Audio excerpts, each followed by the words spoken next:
예, 복잡하게 돌아가는 정치판을 한눈에 읽어드리는 시간 윤태곤의 판으로 문을 열겠습니다. 의제와 전략그룹 더모아의 윤태곤 실장 어서 오세요. 네, 안녕하세요. 조금 전에 들어온 여론조사부터 좀 확인하고 우리 판을 풀어갈까요? 오늘이 YTN 의뢰 리얼미터의 정례조사가 나오는 요일입니다. 이게 이제 수요일이죠. 1월 24, 25 이틀 동안 전국의 남녀 1,018명을 대상으로 한 조사. 순서대로 불러드릴게요. 순위대로. 윤석열 44.7, 이재명 35.6, 안철수 9.8, 심상정 3.9. 지난주하고 비교하면 윤석열 후보는 39.2에서 44.7이 됐고 이재명 후보는 지난주 36.9에서 35.6이 됐고 심상정 후보 지난주 3.0에서 3.9, 안철수 12.2에서 9.8. 자, 2주 전입니다. 그러니까 2주마다군요. 2주 정례 그러네요. 조사거든요. 그러니까 보름 만에 바뀐 거군요. 예, 그렇게 생각해 보시면 될 건데 2주 전이면은 그 이준석 대표하고 화합하고 며칠 지나서 네. 약간 반등을 시작할 때 윤석열 후보가 그렇죠. 그때였고 이제 지금 어제 오늘 여론조사 결과가 되는 거죠. 44.7대 35.6이면 이거 오차 범위를 벗어났네요. 벗어났죠. 플러스 마이너스 3.1% 포인트니까요. 예. 요거 말고도 요 리얼미터에서 다른 것들 문항들이 좀 있는데 안철수 윤석열 단일화 시에 누굴 뽑으시겠습니까? 라는 문항에서도 윤석열 후보가 네. 앞섰고요. 당선 가능성을 묻는, 그러니까 지지 여부와 상관없이 당선 가능성을 묻는 문항에서도 윤석열 후보가 1위를 했습니다. 근데 계속 이 당선 가능성은 이재명 후보가 1위를 많이 하는 문항이었는데 자, 이런 상황 속에서 이제 민주당의 움직임이 급박해진 거죠. 예, 그러니까 뭐 여론조사 기관마다 차이는 있지만은 저런 트렌드는 지금 보여요. 그러니까 윤석열 후보가 괜찮고 이재명 후보가 별로 좋지 않고 안철수 후보는 뭔가 벽에 부딪혀서 더 올라가지 못하는 이런 상황들이 쭉 이어지고 있으니까 발등에 불이 떨어진 곳은 민주당이 되는 거죠. 송영길 대표의 어제 총선 불출마도 그런 어떤 절박함의 표현이라고 봐야죠. 그렇죠. 그러니까 송 대표 입장에서는 개인의 정치적 지평이 분명히 있을 텐데 네. 뭐 예를 들어서 국회의원을 한 번 더 하고 말고가 그렇게 중요한 것이겠냐. 5선인데 이미. 그렇죠. 그리고 만약에 이번 대선에서 좋지 않은 결과가 나온다면 뭐 다 물거품처럼 되는 거 아니겠습니까? 그러니까 송 대표 개인 입장에서는 충분히 이게 걸만한 이제 이야기였었고, 근데 이게 어떤 타이밍에서 그리고 어떤 뭔가 모멘텀을 만들 건가였는데 송 대표 이야기 나오기 전에 엊그제 이제 뭐 7명의 뭐 측근이라고 해야 되나요? 뭐라고 예. 그래야 되나요? 소위 예. 7인회 이렇게 예, 그렇죠. 그분들이 뭐 설명하셨어요. 그분들이 말씀하시고 이른바 7인회에 이제 선출직을 맡지 않겠다. 임명직을 맡지 임명직 않겠다. 맡지 예, 그 않겠답니다. 선언하고 이제 송 대표의 어제 그 이야기 그리고 이제 뭐 무공천 몇 군데 지역에 간 게 패키지식으로 이렇게 나온 거죠. 예. 그 인적 쇄신안, 이제 절박함 속에서 나온 인적 쇄신안인 건 알겠어요. 저희가 그 민주당 쪽 취재해 보니까 한 의원이 뭐든지 다 하려고 한다라는 얘기를 하더라고요. 뭐든지 지금 다 해보려고 한다. 그리고 그 타이밍은 설 전이 돼야 된다. 그렇죠. 설 밥상에서 할 이야기들이 이제 이런 이야기들이 돌아야 박스권 탈출도 가능하다라고 보고 있는 것 같은데. 그러니까 이제 저희도 그런 이야기를 좀 해봤거든요. 조금 빠른 거 아니냐 이런 카드를 던지는 게. 42여일 전에. 예. 근데 이거 뭐 아끼다가 나중에 벌어지면은 아무 소용이 없는 거지 않습니까? 좋은 투수가 있으면은 지금 야구 비유 많이 들지만은 빡빡하게 붙어 있을 때 좋은 투수를 내보내야지 확 승부가 벌어지고 나면은 소용이 없잖아요. 아끼다 뭐 된다 뭐 그렇죠. 이런 이야기를 하면서 이제 설 전에 던지는 건데 문제는요. 송영길 대표의 총선 불출마가 이제 586 그룹을 움직일 것인가 이 문제인데 아까 김남국 의원은 뭐 단톡방에서라도 고민하는 분이 있습니까 했더니 한마디로 없습니다 이러셔갖고 제가 그 조금 김 의원의 그 이야기는 예. 뭐 두 가지가 있을 거예요. 실제로 그런 분위기니까 전달한 것이고 예.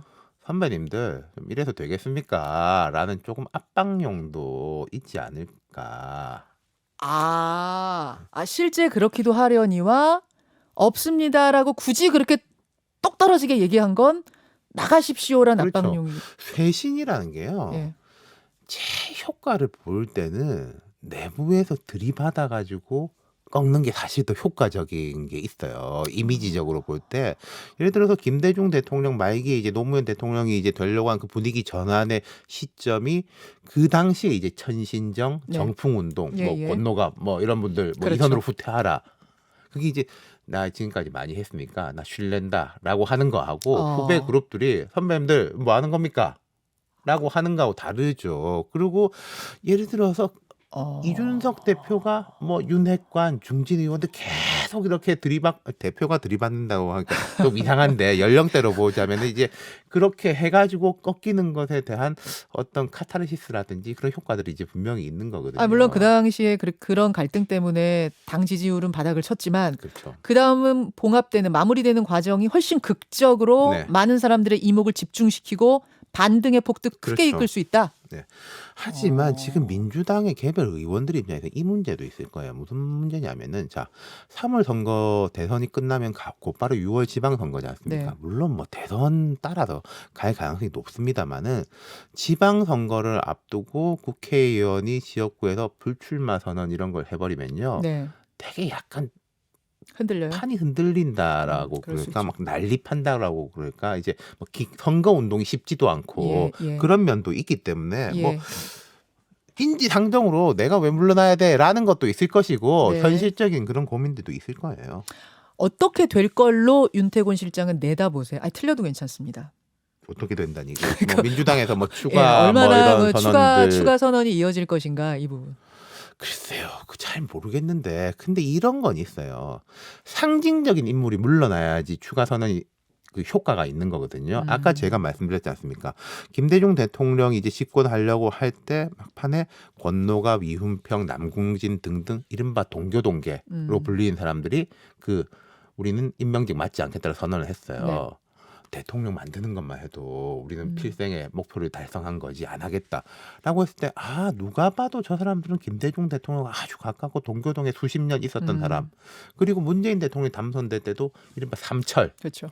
그럼 되게 이제 그 느낌이 있단 말이에요. 그렇죠. 근데 그 7인회 분들 이렇게 보면은 네. 제가 그 개별 행위를 폄하하는 게 아니라 네.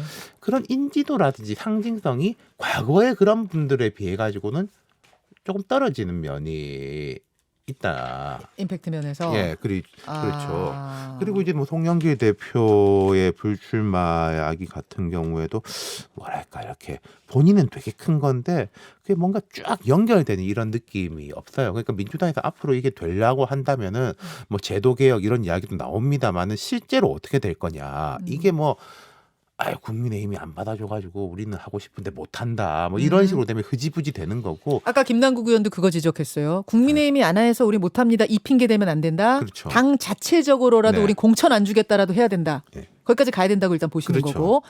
86 그룹에서 총선 불출마를 좀 동참하는 거는 분위기로 봐선 쉽진 않아 보인다. 그리고 이제 그것도 아까 제가 말씀드린 대로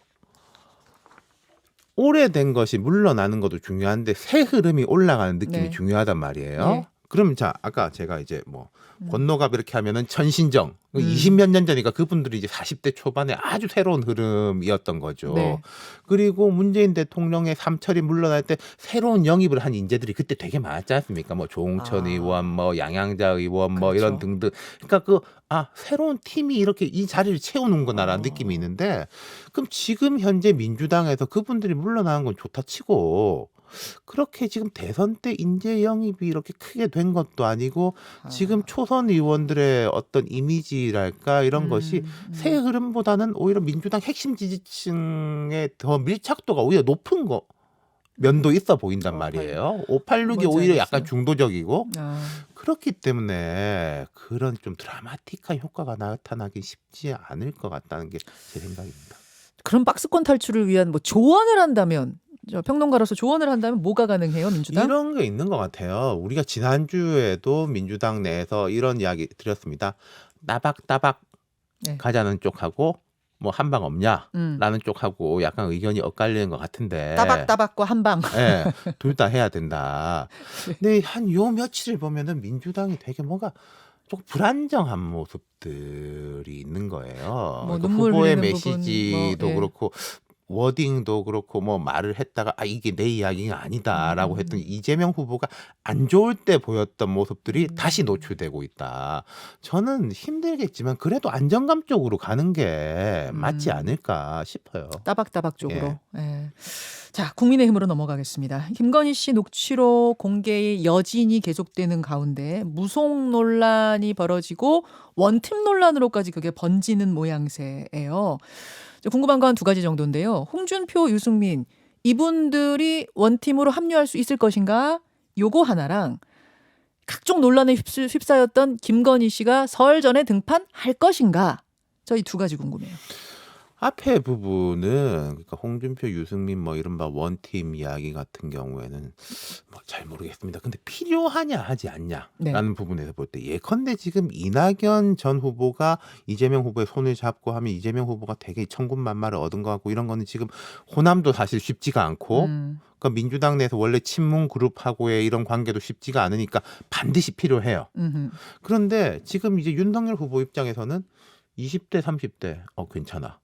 그리고 TK 영남도 최근 여론조사를 보면 20대 30대가 먼저 돌아오고 뒤에 돌아오고 있단 말이에요. 게다가 아까 저희가 그 도표는 안 보여드렸는데 서울 경기에서 그렇죠. 거의 YTN 같은 경우 더블 스코어 차이가 나는 네. 정도까지 그러니까 벌어졌어요. 지금 이 상황에서 뭐 그분들이 그냥 이제 사심 없이 나는 그냥 돕는다 이러면야 도움이 되겠지만은 뭐 공천을 뭐 어떻게 한다 이런 이야기가 계속되면은 차라리 뭐 없이 간다. 없이 간다. 그리고 그분들 입장에서 네. 홍준표, 유승민 이 두 분 입장에서 고민을 계속 하겠죠. 계속 이 판에 안 끼어들 것이냐. 그래도 마지막에 음흠. 손을 들어줘가지고 원팀으로 했을 때 또 지지층 내에서 자기들의 소구력이 있는 거지 않습니까? 본인들의 미래 생각도 하는 그렇죠.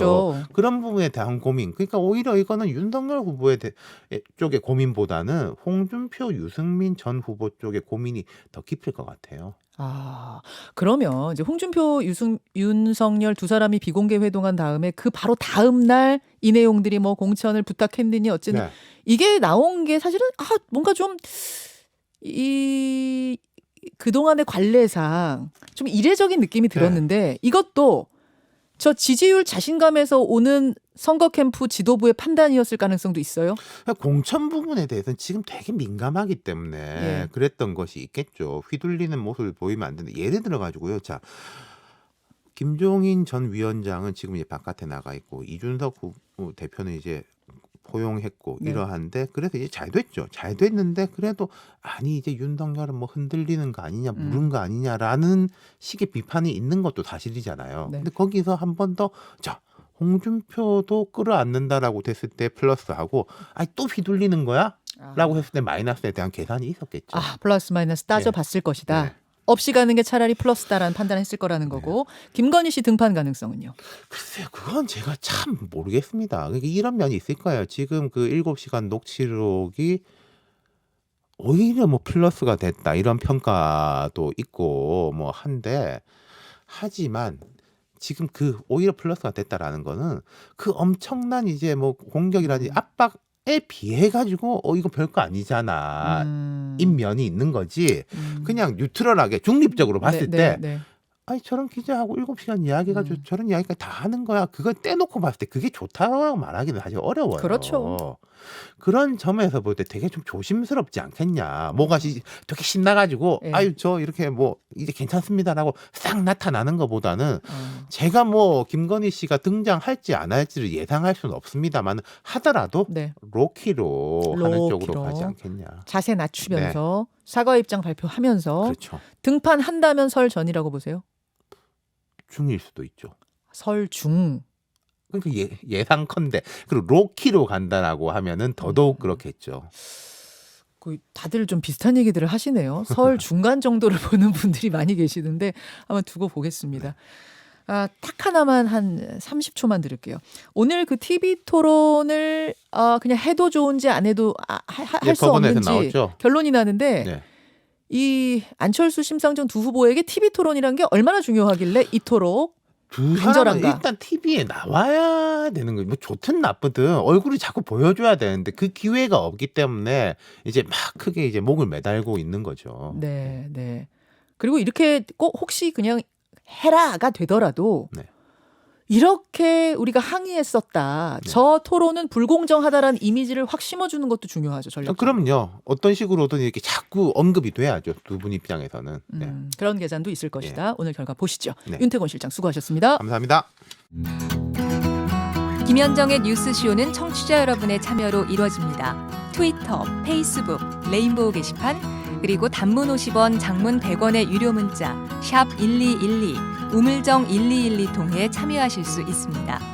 김현정의 뉴스쇼, 여러분과 함께 만듭니다.